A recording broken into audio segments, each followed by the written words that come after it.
YCP senior నేత మర్రి రాజశేఖర్ ఈరోజు పార్టీకి రాజీనామా చేశారు. నిన్న తన ఎమ్మెల్సీ పదవికి కూడా రాజీనామా చేయడం జరిగింది. అసలు రాజీనామా చేయడానికి కారణాలేంటి, భవిష్యత్తు ఏ విధంగా ఉండబోతుంది, ఏ పార్టీలో చేరబోతున్నారు, ఆయన అడిగి తెలుసుకుందాం. సార్, ప్రధానంగా మీరు సీనియర్ నేతగా ఉన్నారు, పార్టీ పెట్టినప్పటి దగ్గర నుంచి కూడా వైసీపీలోనే ఉన్నారు. ఇప్పుడు ఎందుకు రిజైన్ చేయాల్సి వచ్చిన అవసరం వచ్చింది? పరిస్థితులు అట్లా వచ్చినాయి. మేము పార్టీ పెట్టినప్పటి నుంచి కూడా, పార్టీ పెట్టేదేమో కానీ మొదటి నుంచి కూడా రాజశేఖర రెడ్డి గారి అభిమానులు. మా కుటుంబం అట్లే ఉండేది. మా మామయ్య సోమపల్లి సాంబయ్య గారు, ఆయన రాజకీయాల్లో ఉన్నప్పుడు రాజశేఖర రెడ్డి గారికి బాగా దగ్గరగా ఉండేవాడు. రాజశేఖర రెడ్డి గారు ఆయన చాలా బాగా ఉండేవాళ్ళు. ఆ అభిమానమే మాలో కూడా ఉంది రాజశేఖర రెడ్డి గారు అంటే. రాజశేఖర రెడ్డి గారు నాకు 2004లో సీట్ ఇప్పించడం కోసం చాలా ప్రయత్నం చేశాడు, కానీ అప్పుడు ఆయన బలం చాలలేదు. 2009లో నాకు ఆయన సీట్ ఇచ్చాడు. 2004లో నేను పోటీ చేసినప్పుడు నేను ఇండిపెండెంట్గా పోటీ చేస్తే చిలకలూరుపేటలో రైలు ఇంజిన్ కోటేయమని చెప్పి కూడా ఆయన చెప్పడం జరిగింది ప్రజలకి. సో ఆ రకంగా మాకు అభిమానం ఉంది ఆయన అంటే మొదటి నుంచి. ఆ అభిమానంతో 2000 సార్, ఇదిగోండి నా రెసిగ్నేషన్. ఎందుకు? నేనే జాబ్స్ ని క్రియేట్ చేసి బాస్ అవ్వాలనుకుంటున్నాను. ఎలా? బాస్ వాలా బీ ద బాస్. 9 నుంచి కూడా రాజశేఖర రెడ్డి గారు చనిపోయిన దగ్గర నుంచి కూడా మేము జగన్మోహన్ రెడ్డి గారు అంటే అభిమానం కూడా వాళ్ళ అబ్బాయి కదా అని అభిమానంతో ఉన్నాం. ఈ తర్వాత అభిమానంతో ఉన్నాం కానీ మేము కాంగ్రెస్ పార్టీలో ఉన్నాం. కాంగ్రెస్ పార్టీలోనే కంటిన్యూ అవుతూ ఉంటాం. ఈ నియోజకవర్గానికి, చెల్లూరుపేట నియోజకవర్గానికి ఇన్ఛార్జిగా ఉన్నాను. నేను 2009లో ఎమ్మెల్యేగా ఓడిపోయినా కూడా అధికారికంగా ఇక్కడే నేను ఇన్ఛార్జిని. ప్రజలందరూ కూడా నిత్యం ఎమ్మెల్యే లాగానే జరుగుతూ ఉండేది. సో ఆ పరిస్థితుల్లో 2011లో పార్టీ పెట్టాడు. పార్టీ పెట్టిన తర్వాత మాకు అప్పటికి సుబ్బారెడ్డి గారు బాగా తెలుసు, జగన్మోహన్ రెడ్డి గారితో పరిచయం లేదు. సుబ్బారెడ్డి గారు మాత్రం నిత్యం టచ్లో ఉండి పార్టీలోకి రావాలా, మీరు మీ మామయ్య దగ్గర నుంచి రాజశేఖర రెడ్డి గారితో ఉన్నటువంటి కుటుంబం కదా, రావాలి అని చెప్పి ఆయన కోరిక మీదకి మేము అప్పుడు పార్టీలో రావడం జరిగింది. అంటే ఇవాళ పార్టీకి రిజైన్ చేశారు, ఇంత అభిమానంతో ఉన్నవాళ్ళు, ఎందుకు? రీజన్స్ ఏమనిపిస్తూ ఉన్నాయి మీకు? మేము జగన్మోహన్ రెడ్డి గారి మీద అభిమానంతో ఉన్నాం. ఆయన ముఖ్యమంత్రి కావాలని కోరుకున్నాం. అన్నీ జరిగినా కానీ మేము కమిటెడ్గా పనిచేసాం. ఇన్ని జరిగినా జగన్మోహన్ రెడ్డి గారు 2019లో మరి వేరే వాళ్ళని తీసుకొచ్చి ఇక్కడ టికెట్ ఇవ్వడం జరిగింది. ఆ టికెట్ ఇచ్చేటప్పుడు ఆయన ఏదో కొన్ని వాగ్దానాలు చేశాడు. 4 గోళ్ల మధ్యలో నాకు చెప్పాడు, నాతో చెప్పేటప్పుడు కొంతమంది పెద్దలు ఉన్నారు. సరే, ఇవన్నీ అయిపోయినాయి. ఆయన కూడా బహిరంగంగా చెప్పాడు. బహిరంగంగా చిలకలూరుపేటలో కళామందిర్ సెంటర్లో మా రాజశేఖర అన్నకి మంత్రి పదవి ఇస్తాను, మీరు చిలకలూరుపేటను గెలిపించండి అని చెప్పాడు. సో ప్రజలు గెలిపించారు. ప్రజలకు చెప్పింది ఆయన, నేను చెప్పింది కాదు. ప్రజలకు గెలిపించారు, కానీ మంత్రి నేను రాలేదు. ఇక్కడి నుంచి ఎవరైతే ఎమ్మెల్యే అయ్యారో వాళ్ళు గెలిచారు. వాళ్ళు గెలిచిన తర్వాత ఇక్కడ పరిస్థితులన్నీ మారిపోయింది. అప్పటి నుంచి కూడా అధికారంలోకి వచ్చిన దగ్గర నుంచి మేమేమన్నా అధికారంలోకి రావడం కోసం కష్టపడ్డాము, ఇక్కడ పార్టీ నిర్మాణం చేసుకున్నాము, అన్నీ చేసాం. కానీ అధికారంలోకి వచ్చిన తర్వాత అదే పార్టీ మా మీద దాడి చేయడం మొదలుపెట్టింది. ఎక్కడ రాజశేఖర్ అనేటువంటి వ్యక్తి ఫోన్ చేయడానికి వెళ్ళేది, ఏ పోలీస్ స్టేషన్కి, ఏ ఎంఆర్ఓతో మాట్లాడడానికి వెళ్ళలేదు, కట్టుదిట్టం చేశారు. అదేమంటే ఆమెను స్ట్రెంగ్థెన్ చేస్తున్నాం, మేము ఇక్కడ ఉన్నటువంటి ఎమ్మెల్యేని స్ట్రెంగ్థెన్ చేస్తున్నాం అని చెప్పి ఆమెను స్ట్రెంగ్థెన్ చేయడం, నన్ను వీకెన్ చేయాలి, ఇది ఇక్కడ ఎజెండా. ఈ ఎజెండాలో 4 సంవత్సరాల పాటు నడిచిపోయింది. 4వ సంవత్సరంలో చివరిలో ఎప్పుడో ఎమ్మెల్సీ పదవి ఇచ్చారు. అది జరిగింది. అంటే సార్, ఇవాళ ప్రధానంగా అంటే మీకు ఇక్కడున్న స్థానికంగా ఉన్న నేతలతో పడకనే రాజీనామా చేయాల్సి వచ్చిందా, లేదా జగన్మోహన్ రెడ్డి గారి వ్యవహార శైలిలో మీకు ఏదన్నా నష్టం చేశారని భావిస్తున్నారా? ఇప్పుడు స్థానికంగా ఉండేటువంటి వాళ్ళు వ్యవహార శైలి అనేది మొదటి నుంచి నచ్చలేదు, అయిపోయింది. నచ్చలేదు, కానీ మేము ఎప్పుడు కూడా రోడ్డు ఎక్కలేదు, పార్టీకి వ్యతిరేకంగా మాట్లాడలేదు. పార్టీ అధికారంలో ఉంది, జగన్మోహన్ రెడ్డి గారు ముఖ్యమంత్రి అయ్యారు. ఇప్పుడు మనం ఇక్కడ పార్టీని డిస్టర్బ్ చేసేది ఎందుకు, వాళ్ళు మన అవసరం లేదనుకుంటున్నారు. ప్రతిసారి ఎమ్మెల్సీ ఎలక్షన్ రావటం, రాజశేఖర్కి సీట్ ఇస్తున్నాం అంటాం. వాళ్ళే చెప్పారు. సజ్జల రామకృష్ణారెడ్డి గారు ఒకసారి చెప్పాడు, అయోధ్య రామరెడ్డి గారు చెప్పారు, ఇంకా పార్టీలో ఉన్న బొత్స సత్యనారాయణ గారు చెప్పాడు. వచ్చిన ప్రతిసారి కూడా నీకు ఇస్తున్నారు అని చెప్పారు. ప్రతిసారి ఈ రాదులే మనకి అని చెప్పి నేను కూడా వదిలేసి పోలేదు. తర్వాత మళ్ళీ వాళ్ళే పిలిచి 2023లో ఇచ్చారు. సరే, ఎన్ని చేసినా కూడా ఏమైందంటే పార్టీలో చేరిన తర్వాత మళ్ళీ పార్టీలు మారటం ఎందుకనే ఉద్దేశంతో అట్లనే మేము కంటిన్యూ అయ్యి చేస్తూ వచ్చాం. 2024లో చిలకలూరుపేట ఎమ్మెల్యేగా గుంటూరు ఆయన్ని తీసుకొచ్చి, కార్పొరేటర్ని తీసుకొచ్చి ఇక్కడ పెట్టారు. ఇక్కడ పెట్టి వాళ్ళు ఏదో ప్రయోగం చేసుకున్నారు, అయిపోయింది. అప్పుడు కూడా నన్ను అడిగారు, ఎప్పుడు పెట్టేటప్పుడు కాదు అడిగింది, అభ్యర్థి డిక్లేర్ చేసుకొని మొదట రాజేష్ నాయుడు పెట్టినప్పుడు నన్ను అడగలేదు, తర్వాత మనోహర్ నాయుడిని పెట్టినప్పుడు నన్ను సంప్రదించలేదు. ఇక్కడ 40 సంవత్సరాల పాటు మేము రాజకీయాల్లో ఉన్నాం. మా మామయ్య 6 సార్లు పోటీ చేసి 3 సార్లు ఎమ్మెల్యే అయ్యాడు. నేను ఒకసారి ఎమ్మెల్యేగా గెలిచాను. మీరు పార్టీ పెట్టగలిగి నేను ఎమ్మెల్యేని.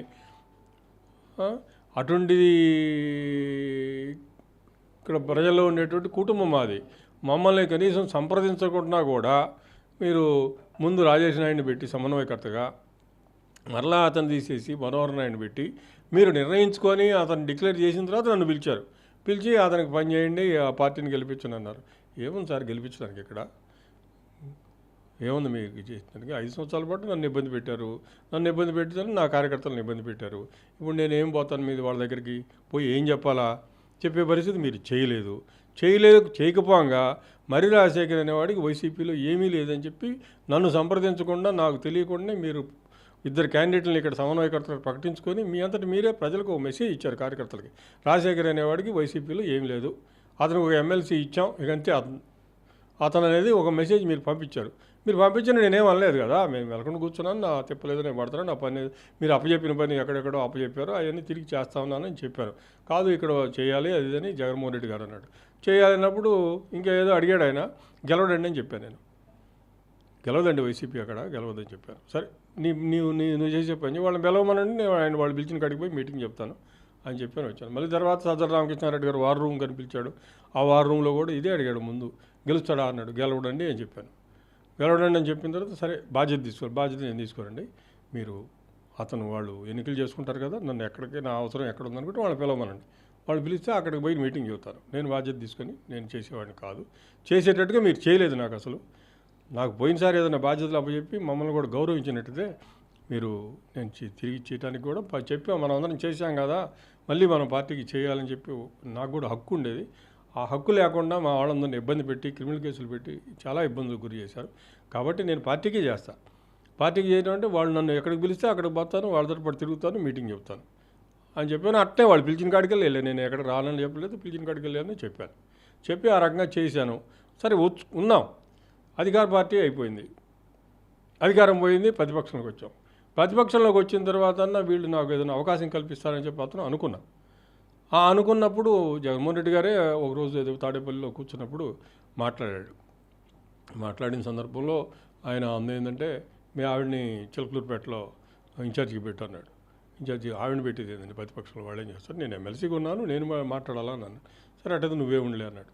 నువ్వే ఉండలేని రేపు ప్రకటించండి అన్నాడు. మంచిది చూసి ప్రకటించండి అని ఇంకెవరు అంటే మంచిది అంటే రేపు దసరా ఉంది 4 రోజుల్లో దసరా రోజు ప్రకటించమని చెప్పారు. సరే దసరా వచ్చింది, ప్రకటించలేదు. తర్వాత ఆమెను ప్రకటిస్తున్నామని చెప్పారు. అది జరిగింది. సరే ఈ రకంగా 2019 నుంచి నాకు హామీలు ఇవ్వటం, అవి పోవటం, ఇన్ని హామీలు ఇచ్చి పోయి చేసినా కానీ అసలు 53,000 ఓట్ల మెజారిటీతో ఓడిపోయినటువంటి వాళ్ళని, చిలకలూరుపేటలో పనికిరాదని తెలిసినటువంటి వాళ్ళని, చిలకలూరుపేటలో నేను కలిసి పనిచేయడానికి వీలైనటువంటి వాళ్ళని పోయిన 5 ఏళ్ళు కూడా నన్ను ఎక్కడ ఏ కార్యక్రమంలో కూడా ఇన్వాల్వ్ చేయకుండా దూరంగా పెట్టి వాళ్ళ ఇష్టం వచ్చినట్టుగా చేసుకొని అంటే నువ్వు ఎక్కడా కూడా సమన్వయం చేయాలి. జగన్మోహన్ రెడ్డి గారు సమన్వయం చేసి పార్టీని నడిపించడానికి కూడా ప్రయత్నం చేయాలి. తొక్కేయాలనే చూశారు తప్ప రాజశేఖర్ని కలుపుకొని పోవాలని ఎక్కడ కలుపుకొని చూడబోగా మీరు మళ్ళీ తీసుకొచ్చామని పెట్టి మీరు పని చేయండి, 2029లో నేను గెలిచిన తర్వాత మళ్ళీ పదవి ఇస్తానంటే అంటే ఇప్పుడు మేము పని చేసింది కూడా మళ్ళీ ఎవరు చెప్పాలా? ఆమె చెప్పాలా? అక్కడ పోటీ చేసే వాళ్ళకే చెప్పాల్సింది. ఆమె చెప్పి పని చేశారు వీళ్ళు బాగా శవాష్ అంటే అప్పుడు ఆయన పదవిని గురించి ఆలోచిస్తాడు. వీళ్ళు పని చేయలేదని చెప్పితే ఏం చేయాలి? అప్పుడు మేము మళ్ళీ 2019 నుంచి 24 దాకా ఏముందో అదే తొక్కుడు మళ్ళీ. సరే ఇప్పుడు ఈ హామీలన్నీ మీరు ఎక్కడో పోతా ఉన్నాయి. ఇంత అవసరం ఏమొచ్చింది? ఇప్పుడు మీరు 14 హామీలు ఇవ్వటం, అవి అమలు కాకుండా పోవటం, ఎవరో సర్టిఫై చేస్తే మా రాజకీయ జీవితం ఆధారపడి ఉండటం, ఇవన్నీ అవసరమా? అవసరం లేదు. అసలు పైగా వాళ్ళని తెచ్చి ఇక్కడ పెట్టారు అంటే రాజశేఖర్ అనేవాడు అవసరం లేదనేది మీ నిర్ణయం కనపడుతుంది క్లియర్గా. కాబట్టి అందుకే మేము బయటకు వచ్చాం. మీరు గతంలో వైసీపీలో ఉన్నప్పుడు కృష్ణదేవరాయలు గారితో కలిసి ఒక కోటరీగా ఉండి ఇక్కడ కూడా ఆ స్థానిక నాయకులతో విభేదాలు పట్టానికి కూడా ప్రధాన కారణం మీకు ఇచ్చిన హామీలన్నీ అమలు చేయలేకపోవడానికి ఒక వాదన చేస్తూ ఉన్నారు. ఆ వాదనలో ఎంత నిజం ఉందంటారు? కృష్ణదేవరాయలతోటి కోటరీ కట్టడం అనేది అబద్ధం అండి. కృష్ణదేవరాయలు అనేటువంటి వ్యక్తి మీరు అడిగారు చెబుతున్నా, ఇంతవరకు ఎప్పుడు నేను ఎక్కడ మాట్లాడలేదు. కృష్ణదేవరాయలు అనేటువంటి వ్యక్తి ఈ నరసరావుపేట నియోజకవర్గానికి, పార్లమెంటు నియోజకవర్గానికి ఎంపీ. ఆ పార్లమెంట్లోది చిలకలూరుపేట. ఎంపీ పెళ్ళిళ్ళకి, దినాలకి, ఫంక్షన్స్కి వస్తే నువ్వు ఈ ఊరు రావడానికి వీల్లేదు అని చెప్పి అతన్ని అడ్డం పడి, అతని కారుని మీద ఎగబడి అతన్ని ఆ రకంగా అడ్డగిస్తూ ఉంటే పార్టీ అయినటువంటి వాళ్ళు పెళ్ళిళ్ళకి దినాలకి కూడా రావడానికి వీల్లేదా మీకు చెప్పకుండా అని చెప్పి వాళ్ళు అడగాల్సినటువంటి వాళ్ళు మెదలకుండా కూర్చున్నారు. ఆ రకంగా పెంచి పోషించారు దాన్ని. మీరు ఆ రోజే పిలిచి ఖండించి ఎందుకు రాకూడదు, ఎంపీ తిరగకుండా ఎట్టుంటాడని ఒక మాట అన్నట్టే అసలు కృష్ణదేవరాయలు అనేటువంటి వ్యక్తి ఈ రకంగా తయారు కాదుగా. కృష్ణదేవరాయలు అనేటువంటి వ్యక్తి నాకు ముందు నుంచి తెలుసు కదా. రత్తయ్య గారు తెలుసు, రత్తయ్య గారి తర్వాత కృష్ణదేవరాయలు తెలుసు. కృష్ణదేవరాయలతో సంబంధాలు ఉన్నాయి, మొదటి నుంచే ఉన్నాయి. రత్తయ్య గారితో నాకు కొత్త కాదు. మరి అలాంటి పరిస్థితుల్లో కృష్ణదేవరాయలతో మాట్లాడటం, కృష్ణదేవరాయలతో ఉండటం అంటే ఇక వాళ్ళిద్దరు ఒక్క కులం కాబట్టి వాళ్ళిద్దరు కోటరీ కట్టారు, వాళ్ళిద్దరు కలిసి కార్యకర్తలు. ఎవరు కార్యకర్తలు? ఎక్కడున్నారు కార్యకర్తలు? కార్యకర్తలు మాతోటే ఉండరు. కార్యకర్తలు ఉంటే మీరు ఈ రకంగా గుంటూరు ఎందుకు కొలిపెట్టిపోయారు, చలుగురుపేట ఎందుకు కొలిపెట్టిపోయారు మీతోటి ఉంటే? లేదు కదా. కోటరీ కట్టారు, ఇంకో రకంగా చేశారు. అధికారం మొత్తం మీ దగ్గర ఉంది. రాజశేఖర్ అనేవాడు ఫోన్ చేస్తే ఫోన్ తీయొద్దు అని చెప్పి చిలకలూరుపేట నియోజకవర్గంలో 4 పోలీస్ స్టేషన్లకి స్టాండింగ్ ఇన్స్ట్రక్షన్స్. రాజశేఖర్ అనేవాడు ఫోన్ చేస్తే తీయొద్దని 3 ఎంఆర్ఓలకి స్టాండింగ్ ఇన్స్ట్రక్షన్స్. సిఐలు వాళ్ళ మాటే ఉంటారు, ఎస్పీ వాళ్ళ మాటే ఉంటాడు, డిఎస్పీ వాళ్ళ మాటే ఉంటాడు, కలెక్టర్ వాళ్ళ మాటే ఉంటాడు. అట్లా వినమని పైనుంచి కింద దాకా అధిష్టానం కూడా చెప్పి దేనికి చెప్తారంటే ఆమె సంజ్ఞం చేయాలని. మీ దగ్గర ఇంత బలము, బలగము, అధికారము, డబ్బులు మొత్తం పెట్టుకొని కృష్ణదేవరాయలను రాజశేఖర్ కోటరీ కట్టారు, అందుకని మంత్రి పదవి లేదురా. అంటే మీ కులమే మీకు పార్టీలో శాపంగా మారిందనుకోవచ్చా? అయి ఉండొచ్చు. లేకపోతే ఆ రోజు ఎప్పుడు 2019లో అసలు నాకు మంత్రి పదవి ఇవ్వమని నేను అడగలేదుగా. ఎందుకు చెప్పారు? 2019లో నాకు మంత్రి పదవి ఇస్తానని చెప్పి ఎందుకు చెప్పాల్సి వచ్చింది అంటే 2019లో నాకు సీటుకి పోతే ప్రజల్లో వ్యతిరేకత వస్తుంది. నేను పనిచేసి ఉన్నాను కాబట్టి, జిల్లా అధ్యక్షుడిగా పనిచేశాను, ప్రజల్లో ఉన్నాను, కష్టపడ్డాను. రెండోది, నాకు ఆరోగ్యం బాగలేకపోయినా ఆ రకంగా కూడా ప్రజల్లో తిరిగాను కాబట్టి ప్రజల్లో నుంచి నాకు సింపతి ఉంది. నేను గెలవాలి ఎట్టి పరిస్థితుల్లో 2019 అది ఇన్ఎవిటబుల్, గెలిచి తీరుతాను నేను. అటువంటి పరిస్థితుల్లో నన్ను ఆపితే ప్రజల్లో నుంచి వ్యతిరేకత వచ్చిందని మంత్రి పదవిని ఇస్తామని చెప్పారు. మంత్రి పదవి ఇస్తామని నాకు చెప్పి నేను ఒప్పుకోవటం లేదు, మంత్రి పదవి కాదు సీటు కావాలంటున్నానని. సరే, చివరికి అల్టిమేట్గా అయోధ్యరామరెడ్డి గారిని పెట్టి చెప్పించి మాట్లాడి ఒప్పించి ఆ తర్వాత పబ్లిక్లో చెప్పారు. పబ్లిక్కి చెబితే తప్ప ఇది ఆగదు, పబ్లిక్కి చెప్తే అప్పుడు పబ్లిక్ యాక్సెప్ట్ చేస్తారు. రాజశేఖర్ ఇంకా ఏం చెప్పినా ఆగదు. ఎందుకంటే పబ్లిక్లోనే చెప్పాడు, ఏమయ్యా నీకు మంత్రి పదవి ఇస్తానంటున్నాడు కదా, మంత్రి పదవి ఇస్తానన్నప్పుడు ఇంకా ఇబ్బంది ఏముంది, కాబట్టి నువ్వు కూడా చేయాలని చెప్పి ప్రజలు కూడా అంటారు కదా. అందుకని ప్రజలకు చెప్పారు.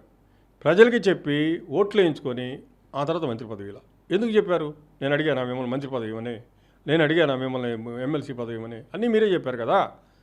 అన్నీ మీరే చెప్పి ఎందుకు ఇవ్వలేదు? అసలు నేను నాకు మంత్రి పదవి ఇవ్వకుండా ఆమెను సంజ్ఞం చేయాలని చెప్పి మీరు ఈ రకంగా మమ్మల్ని తొక్కటమైంది. ఇన్ని తొక్కిన తర్వాత కూడా ఓర్చుకొని మీ దగ్గరే ఉంటే మళ్ళీ 2024లో ఎక్కడో తీసుకెళ్ళి పోటీ చేయించి ఓడిపోయిన వాళ్ళని తీసుకొచ్చి మళ్ళీ ఇక్కడే పెట్టి, అంటే నువ్వు వెళ్ళిపోవనే కదా, వెళ్ళిపోవని పరోక్షంగా చెప్పడం తప్ప ఇంకేమైనా ఉందా దీంట్లో? ఆయనే చెప్పాడు.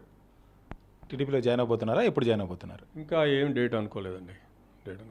అంటే మీకు మొదటి నుంచి మీ కుటుంబానికి టీడీపీతో పోరాటం, టీడీపీ మీద పోరాటం చరిత్ర అంతా ఉంది. కానీ ఇవాళ ఆ పార్టీలోకి వెళ్తే ఏ విధమైన మనుగడ ఉంటుంది అనుకుంటున్నారు? చూద్దాం. మొదటి నుంచి 40 సంవత్సరాల నుంచి మా మామయ్య ఎమ్మెల్యే దగ్గర నుంచి 78లో అప్పుడు టీడీపీ లేదు, 83లో వచ్చింది. 83 నుంచి ఇప్పటి వరకు కూడా నేను టీడీపీ మీద వ్యతిరేకంగా 3 సార్లు పోటీ చేశాను, ఆయన 6 సార్లు పోటీ చేశాడు. మొత్తం 9 సార్లు మేము పోటీ చేశాం.